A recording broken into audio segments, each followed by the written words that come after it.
Seguimos en Ulmañanas por Radio Ulma y estamos ya en contacto con nuestro colega y amigo también ya de Ulmañanas y de Radio Ulma, Junior García Aguilera, en directo desde Cuba para poder tener las últimas novedades de lo que está ocurriendo. Muy buen día, Junior. Muchas gracias por atendernos.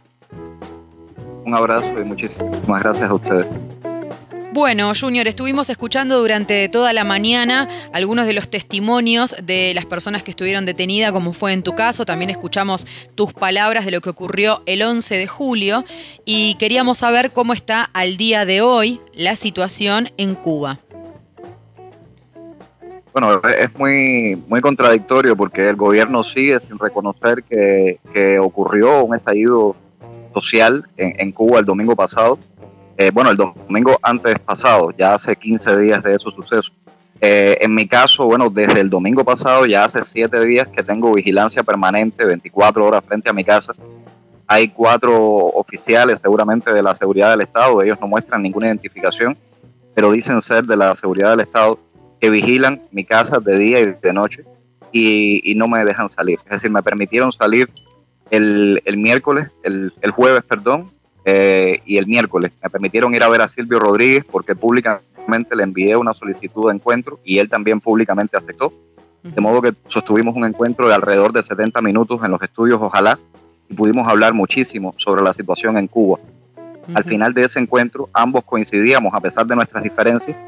Silvio defiende una postura, ninguno le pidió al otro que renunciara a sus principios ni a sus posiciones ideológicas. Fue muy respetuosa la conversación, pero llegamos a la conclusión ambos de que Cuba necesita cambiar, de que definitivamente es una nueva generación con otras ideas mucho más diversas y además necesita esos cambios por la vía pacífica, por la vía del consenso, del debate, por la vía democrática. Y por lo tanto, una vez que salimos de allí, él públicamente pidió amnistía para los presos. Y Junior, ¿cuál es la situación actual de personas detenidas y personas desaparecidas? ¿Hay todavía personas en esa situación? Ya después de 15 días, casi todos los familiares ya tienen alguna idea de dónde es que están sus hijos, sus esposos, sus novios, sus familiares cercanos. Lo que pasa es que en muchos casos no ha habido comunicación. Sabemos que se celebraron juicios sumarios. Se condenó a muchos jóvenes que ni siquiera estaban manifestándose, algunos simplemente estaban, como dicen ellos, en el lugar y el momento equivocado, pasaban por la calle en el momento en que estaban golpeando, apresando a los que se manifestaban, y algunos los condenaron, por ejemplo, de 10 meses a 1 año de cárcel. Personas muy jóvenes, incluso una muchacha de 17 años también fue condenada. Gracias a la presión que estamos ejerciendo desde las redes sociales, y también sabemos que a mucha presión internacional que hay sobre el gobierno, a muchos les han permitido esperar en sus casas la apelación. Ellos mismos reconocen públicamente que en los juicios no se dieron todas las garantías. Se sabe que en muchos casos no hubo abogados. Supuestamente explican que en este tipo de juicios no es obligatoria la presencia de un abogado, pero tengo amigos que su familia se puso en contacto conmigo, estuvieron en los juicios, y me dijeron, por ejemplo, que en el caso de Alexander Diego Gil, que es un actor que no estaba manifestándose violentamente, ni siquiera se estaba manifestando, pasaba por la manifestación y ese día fue llevado a la cárcel. En su caso, su abogado solo pudo verlo unas horas antes del juicio. Y muchas de las pruebas que quería mostrar sobre la inocencia de su defendido, de su cliente, le fueron negadas en el juicio. Solamente le permitieron un testimonio de una persona, pero no materiales, fotos que probaban que él no estaba manifestándose de modo violento. En el caso de este actor, Alexander Diego Gil, ya está en su casa, se encuentra en espera de apelación, pero nos parece totalmente injusta la condena que se le hizo y su proceso no contó con las garantías legales mínimas para que pudiera tener una defensa correcta, digamos. Sabés, Junior, que fuera de Cuba, por lo menos en nuestro país, en Uruguay, que nunca nadie se fijó qué estaba pasando en Cuba, ahora políticamente sirve para el juego sucio interno de nuestro país hablar de lo que está ocurriendo en Cuba, pero sin preguntarle a nadie que esté allí qué es lo que realmente está pasando. Por eso es muy importante poder hablar con vos que estás en directo allí y también saber realmente cuál es la justificación que tiene el gobierno para seguir sosteniendo esto que definitivamente ya todo el mundo vio que no están de acuerdo. Hay mucha gente que no está de acuerdo, que es innegable la protesta, que es innegable la movilización que ocurrió y todo lo que ocurrió con los derechos humanos a partir de eso también. ¿Cuál es la justificación del gobierno para seguir en estas circunstancias?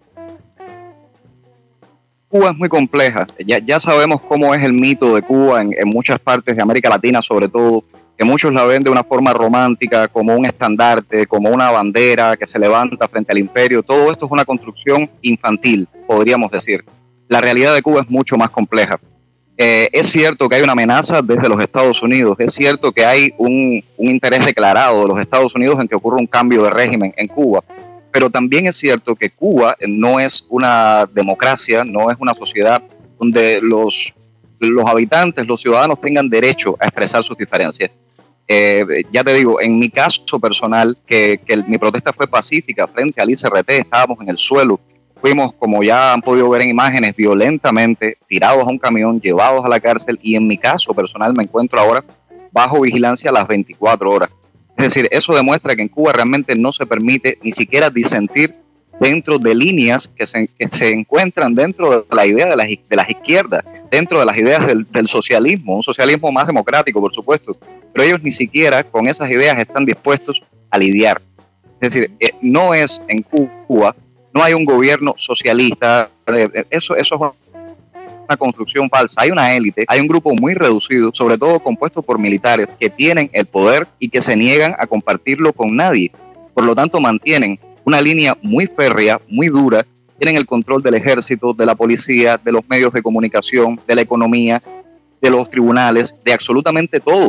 Y pueden hacer lo que quieran, porque su único objetivo es mantener el poder de ese grupo pequeño, de esa élite que lo ha tomado durante mucho tiempo.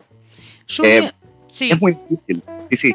No, sigue. Es muy difícil entender Cuba porque es muy compleja, porque hay mucha manipulación, porque algunos la pintan también desde el otro extremo, la pintan como el peor lugar del mundo, el infierno absoluto, y esas construcciones falsas nos hacen mucho daño.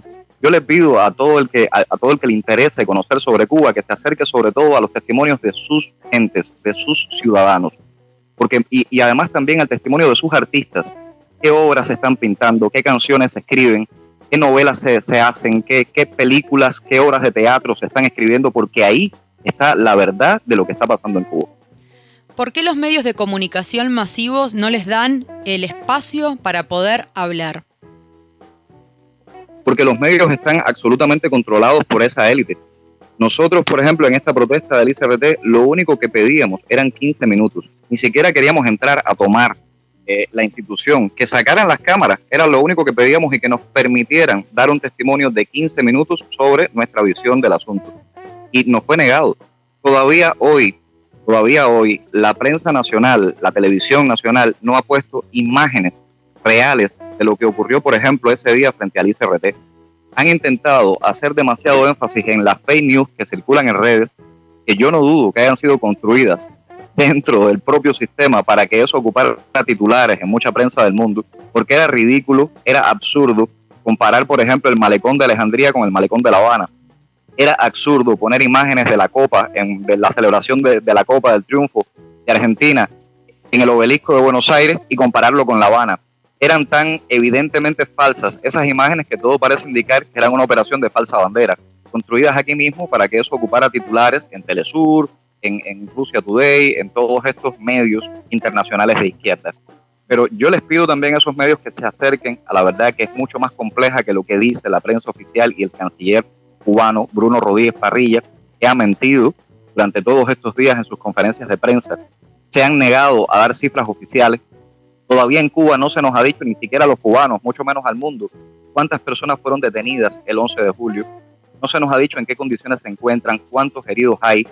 No se sabe qué fue lo que pasó con la persona que falleció, que murió, que ese día murió y no se sabe ni cómo fue, ni en qué circunstancias, ni si los culpables de su muerte están siendo procesados. No hay absolutamente certeza de nada.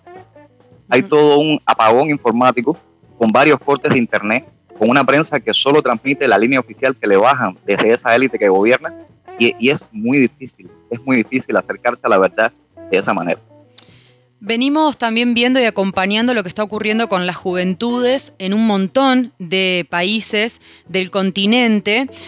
¿Vos sentís que esto que está ocurriendo en Cuba también tiene que ver con un montón de levantamientos de las juventudes en el continente, o que estos temas que están ocurriendo en Cuba y en otros países también tienen que ver con algo que esté sistematizado, como ha pasado en otras décadas también en la historia de nuestro continente?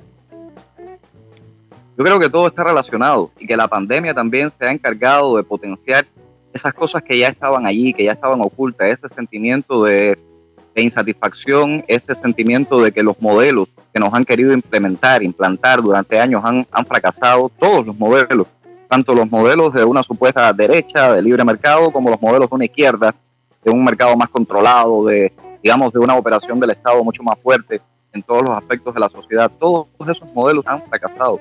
Yo creo que las juventudes están reaccionando ante eso, y de momentos tan críticos como este que ha pasado la humanidad en medio de una pandemia, podrían salir soluciones.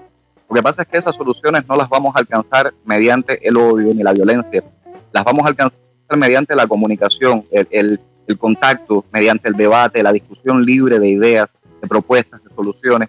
Tenemos que conversar, tenemos que relacionarnos, tenemos que entrar en contacto. Estas nuevas generaciones, porque quizás de aquí, de este momento de crisis tan aguda, podría salir una posibilidad, una propuesta de un mundo mejor que el que hasta ahora hemos tenido.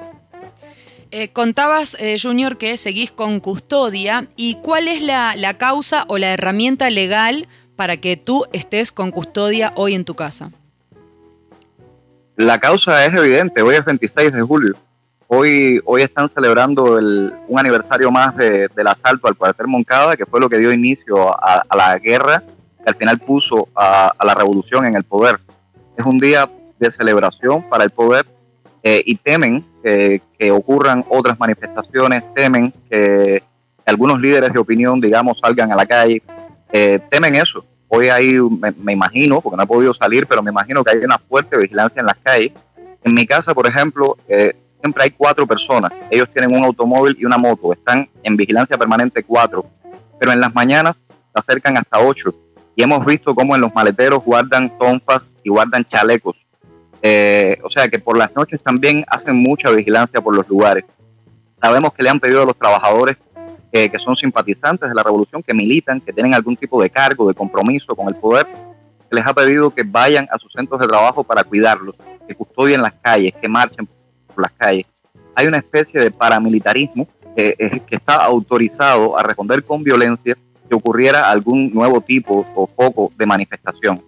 Sabemos que les han dado palos, que de alguna manera les dan entrenamientos para que puedan reprimir en las calles, y es una situación muy terrible, porque la paz se ha logrado, pero no es una paz verdadera, es una paz bajo amenaza, es una paz con policías y paramilitares en las calles, y de esa manera no se logra una paz duradera y sostenible. Desde que hablamos hace meses, Junior, hasta ahora, que hablamos aquella vez también sobre la protesta, también con las juventudes, ¿frenaron las protestas o los reclamos y ahora ocurrió esto o nunca paró?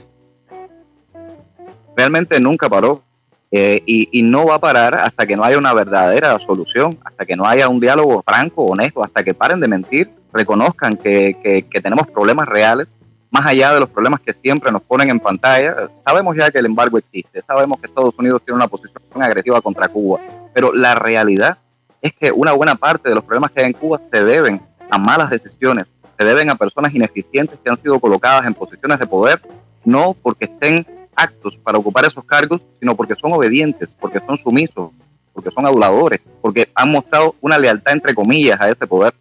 Y hemos visto desastres tremendos, la inflación galopante que tenemos, los salarios que no alcanzan, medidas injustas como tiendas donde te venden los productos básicos en moneda extranjera, moneda que más del 50% de la población no tiene acceso a ella porque no recibe remesas. Entonces es una situación muy crítica la que sufre la sociedad cubana y es una caldera que en cualquier momento revienta.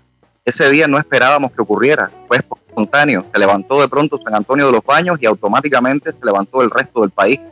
Y eso puede ocurrir en cualquier momento, porque las causas que motivaron esa protesta siguen vivas, siguen ahí, no han sanado. Junior, ¿cómo podemos ayudar realmente desde afuera y no escuchando los discursos políticos de los países, que son cualquier cosa, como ya sabrás? ¿Cómo podemos acompañar desde fuera de Cuba todo esto que está ocurriendo, además de, por ejemplo, abrir los micrófonos y visibilizar? ¿Cómo más podríamos ayudar? Yo creo que no nos ayuda mucho el tema de la polarización, no nos ayuda mucho que algunos gobiernos o organizaciones, ONG, la sociedad civil de los países, sobre todo cercanos, amigos, se pongan del lado del gobierno o se pongan del lado de los que se oponen al gobierno. Yo creo que lo que Cuba necesita definitivamente es un diálogo real, un diálogo transformador.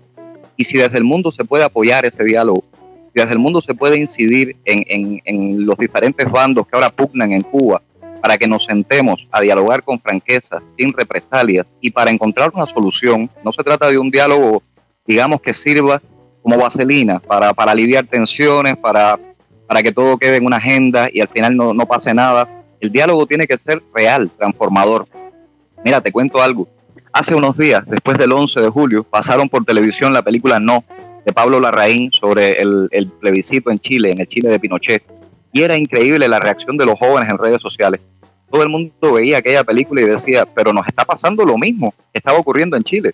Es decir, las mismas mentiras en televisión, el ejército reprimiendo, los jóvenes presos, la falta de libertad de expresión. Nos está pasando exactamente lo mismo. ¿Cómo es posible que dos extremos, que aquella dictadura de derecha y esta dictadura de izquierda, se puedan parecer tanto?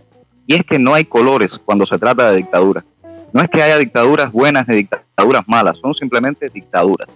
Lo que nos puede ayudar en este caso es una solución democrática, pacífica, que no incluya violencia, que no lleve odio. Si en el mundo nos ayudan, tanto los que son amigos del gobierno como los que son amigos de grupos que se oponen al gobierno, a que lleguemos a ese diálogo real y transformador, que probablemente tenga que ver con un plebiscito, con llevar a las urnas estas diferencias y resolverlas de forma democrática, eso sería algo que podría evitar lo que más tememos, es derramamiento de sangre. No queremos más muertos. Ya murió una persona, no sabemos cuántos heridos hay, creemos que son cientos de personas heridas. Creemos incluso que muchos de esos jóvenes que no han querido liberar o que no han dejado que sus familiares ni sus abogados los vean, es porque están muy golpeados en una cárcel y están esperando a que esas heridas sanen, a que esos moretones desaparezcan, para entonces dejar que los familiares los vean. No tenemos certeza de lo que ha ocurrido. Es necesaria la transparencia y es necesario un llamado al diálogo para solucionar la crisis que tiene Cuba y poder llegar por la vía democrática a un país diferente, a un país inclusivo. Junior, desde aquí, desde Uruguay, Radio Ulma, Ulmaniana, siempre abierta que necesiten. Estamos acompañando también desde las redes sociales. Les mandamos un abrazo muy fuerte. Sabemos que son días muy complicados, que también estás compartiendo tu palabra en un montón de medios, como otros artistas también, así que sepan que acá siempre hay un micrófono abierto y estamos en contacto ante cualquier novedad. Muchas gracias, Junior. Muchas gracias a ustedes y un abrazo fuerte. Ulma. Radio Comunitaria Punta del Diablo.